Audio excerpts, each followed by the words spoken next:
शहराची खबरबात या बातमीपत्राचे प्रायोजक आहेत Mac care super speciality hospital Ahmednagar.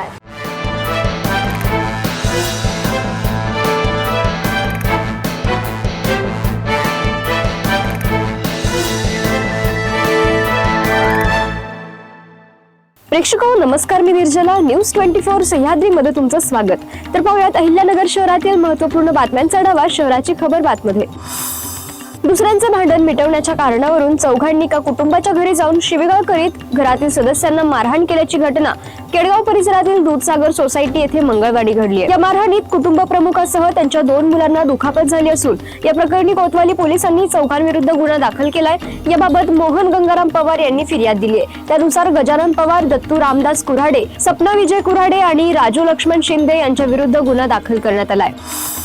Nalegaon परिसरातील वारुळाचा मारुती मंदिरात नागपंचमी निमित्त दर्शनासाठी गेलेल्या एका महिलेचे सोन्याचे मंगळसूत्र चोरट्यांनी गर्दीचा फायदा घेऊन लंपास केल्याची घटना घडली आहे। या प्रकरणी तोफखाना पोलीस ठाण्यात मंगळवारी चोरीचा गुन्हा दाखल करण्यात आलाय। या घटनेचा पुढील तपास अंमलदार बाळासाहेब भापसे हे करत आहेत। महानगरपालिकेच्या नव्याने तयार करण्यात आलेल्या विकास योजनेच्या प्रारूप आराखड्याला महासभेने मंजुरी देऊन 20 दिवस उलटले असतानाही मंजुरीचा ठराव अद्याप प्रशासनाकडे सादर झालेला नाही। त्यामुळे नगरसेवकांच्या हरकती व सूचनांचा समावेश करून नागरिकांच्या हरकती सूचना मागविण्यासाठी प्रसिद्ध होणारा प्रारूप विकास आराखडा रखडला आहे। महासभेचा ठराव प्रशासनाकडे प्राप्त झाल्यानंतर आवश्यक फेरबदल करून आराखडा नागरिकांसाठी प्रसिद्ध करण्यात येणार आहे। मात्र ठरावच उपलब्ध नसल्याने पुढील प्रशासकीय प्रक्रिया ठप्प झाली आहे। माळीवाडा बसस्थानकाचे काम सुरू असल्याने बससेवेचे विभाजन स्वास्तिक आणि तारकपूर या बसस्थानकात करण्यात आले आहे। मात्र या दोन्ही बसस्थानकांदरम्यान प्रवास करणाऱ्या सामान्य प्रवाशांसह विद्यार्थ्यांची मोठी गैरसोय होत आहे।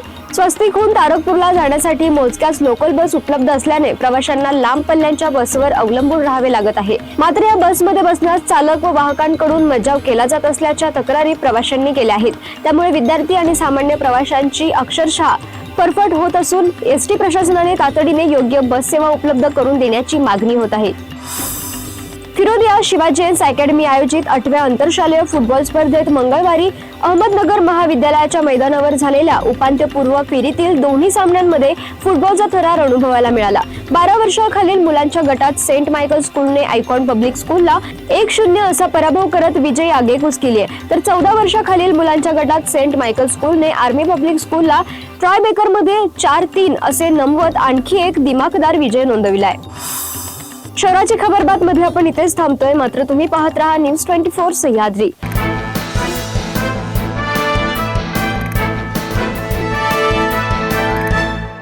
शहराची खबरबात या बातमीपत्राचे प्रायोजक होते Mac care super speciality hospital Ahmednagar.